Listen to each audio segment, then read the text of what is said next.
हा आपला फणसाजवळचा आंबा आहे आणि त्याला पण मोहर बघा किती लागलाय, पूर्ण भरलाय.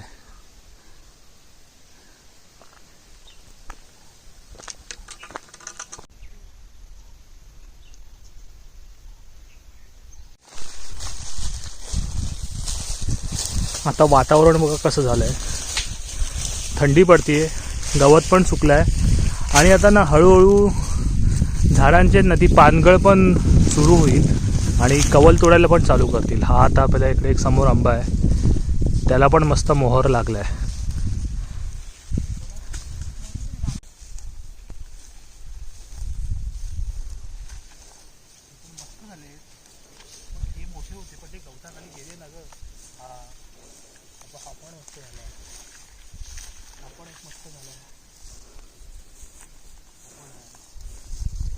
चांगले झालेत ना. हा मध्ये मध्ये काय काय गेले पण ठीक आहे.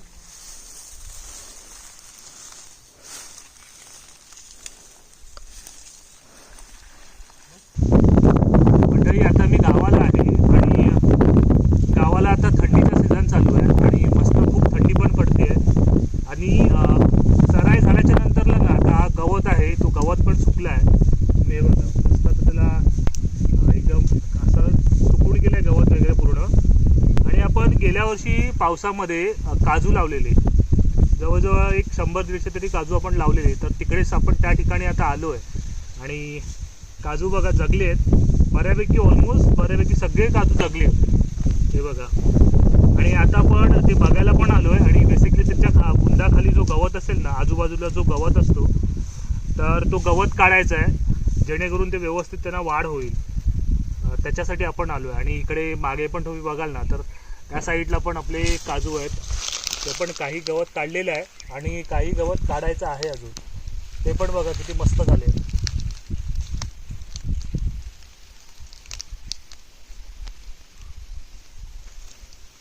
तर ना आता आहे ना, आता आपल्याला जवळजवळ अजून 1 वर्ष, अजून 1 ते 2 वर्षातून थोडीशी मेहनत घ्यावी लागेल. म्हणजे आता हा जानेवारी चालू आहे, फेब्रुवारी, मार्च, एप्रिल आणि मे 4 महिने ह्यांना जगवावं लागेल.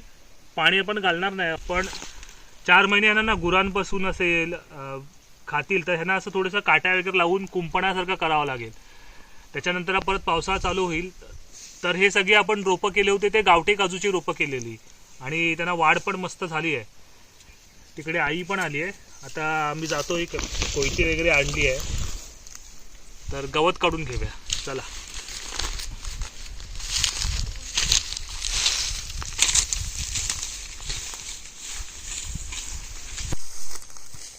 हा बघा, आता हा काजू आहे ना त्याला पूर्णपणे खाली कव्हर केलं. ह्या काजूच्या जवळजवळ वरती एवढ्या हाईटला गवत होता, तो आता व्यवस्थित सुकला आहे ना, आपण तो काढून घेऊया.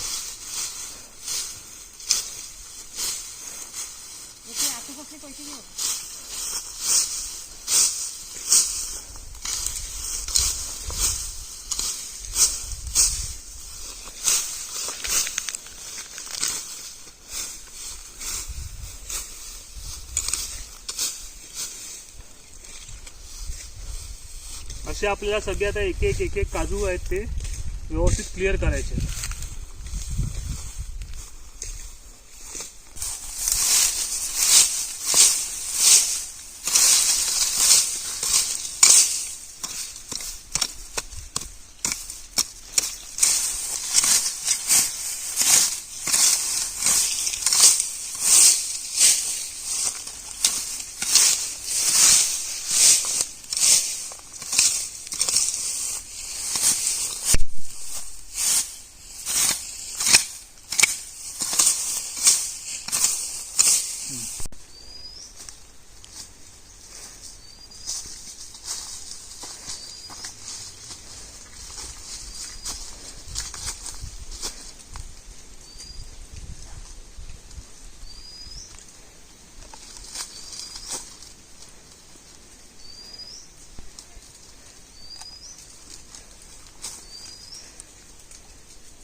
ही आहेत ना, यांना आम्ही बुलबुटा म्हणतो.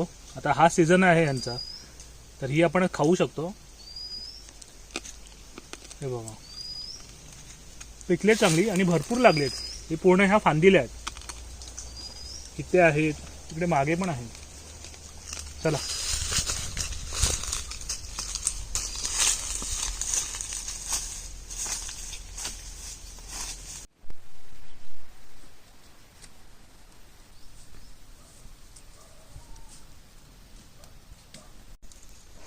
तर आपण ना इकडे आपल्या पाखरेमध्ये आले होतो, जिकडे आपण काजू वगैरे लावलेत ना तिकडे आले होतो. काही आपल्याला मांडवासाठी सापड्या पाहिजे होत्या, म्हणजे मेढी असतात ना, त्या मेढी पाहिजे होत्या. त्या आपण मेढी पण काढून घेतल्यात.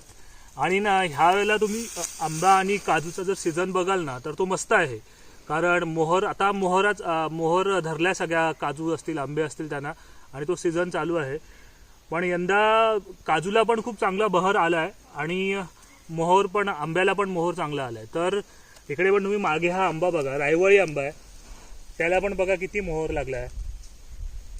फक्त ना आता प्रॉब्लेम हा आहे, म्हणजे जे फळधारणा जी होते ना, जी फुलं आहेत आता, ते फुलं धरायला किंवा फळधारणा व्हायला ना आता सुरुवात होईल. काजू पण काय काजूंना बिया पण धरायला लागल्यात. फक्त आता हा जो वातावरण आहे ना, तो आभ्राण वातावरण नाही राहायला पाहिजे. म्हणजे असं सावलीसारखे तर ना, आता पण तुम्ही बघाल ना तर सावली सगळीकडे आली आणि पावसाचं वातावरण झालंय. पाऊस पण पडला नाही पाहिजे. जर पाऊस पण पडला ना तरी पण हा मोहर आहे तो सगळी फुलगळती होईल. तर ह्या वेळेला आपल्याला रायवळी आंबे पण खूप खायला भेटतील असं वाटतंय. आता खाली जाऊया आणि तुम्हाला मी आपले जे काजू आहेत ना, ते काजू आता कसे झालेत ना ते दाखवतो. चला.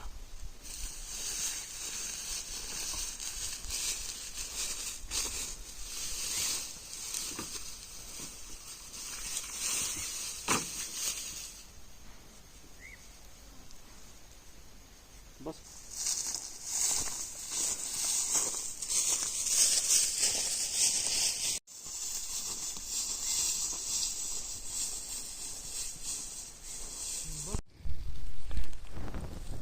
हे आपण गेल्या वर्षी लावलेले काजू हे बघा मस्त वाढलेत.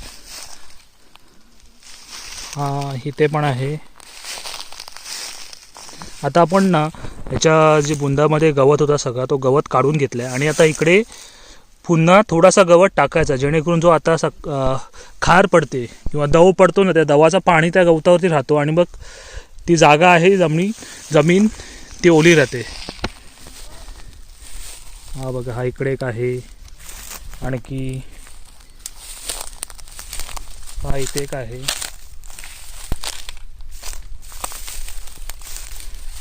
हा एक आहे, त्याच्यावरती तो पुढे आहे, हा पुढे आहे. अशी आपण ऑलमोस्ट जे काजू लावलेले ना त्याचा बऱ्यापैकी खूप चांगला रिझल्ट आहे. म्हणजे शक्यतो सगळेच काजू आहेत ते जगली आहेत. अशी दोन तीन मध्ये आहेत ते फक्त मेले आहेत. आणि आता वनव्याचा एक प्रॉब्लेम आहे, वनवा नको यायला आणि ह्याला कुंपण करून घ्यायचं आहे. बघा इकडे वरच्या बांधामध्ये पण आहेत, ते पण झाले. हा एक आहे, मस्त पालवी फुटली, जवळजवळ 1-1.5-2 फुटापर्यंत झालीत हाईट.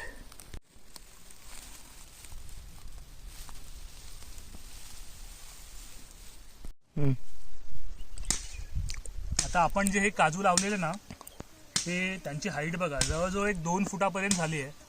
आणि हे गेल्या वर्षी आपण गावठी काजूची रोपं केलेली. आता मी आई आणि अथर्व अशा मी 3 जण बघायला आलेलो.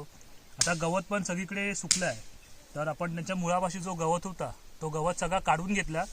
आणि आता ना इकडे मुळाजवळ हा जो गवत आहे ना तो बघा असं घ्यायचं आहे आणि असं टाकून ठेवायचं आहे, जेणेकरून काय होतं, आता खार पडते म्हणजे दव पडतो, तर त्याच्यामध्ये पण पाणी खूप असतो ना, तर दव ह्याच्यावरती पडल्यामुळे खालची जागा आहे, जमीन आहे ती थोडीशी ओली राहते, त्यांना थोडंसं पाणी मिळतो, पाण्याचा अंश मिळतो. त्यामुळे ह्या सगळ्या गोष्टी करायच्या आहेत.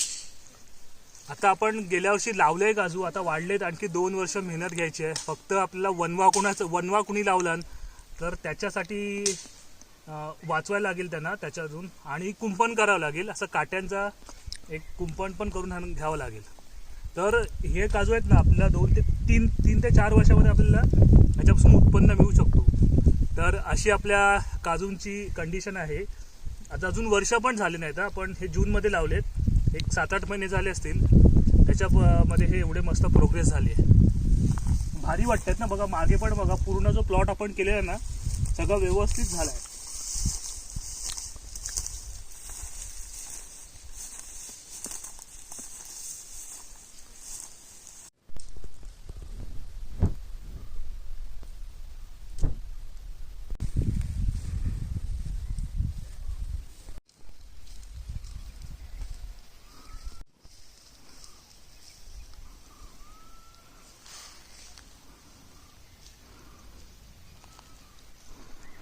हा इकडे आपला समोर आंबा होता, त्याला पण मस्त आता बघा मोहरलाय पूर्ण.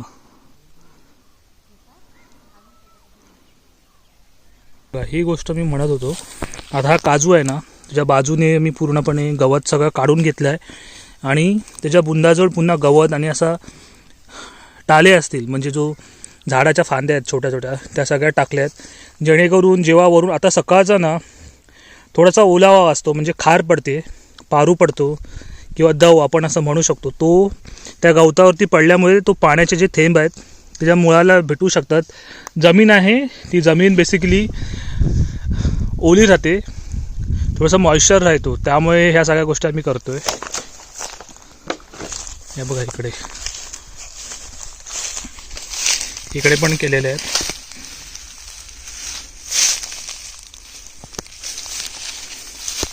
इथे पण टाकलं आहे, तिकडे पण टाकलं आहे, तिकडे आई आहे.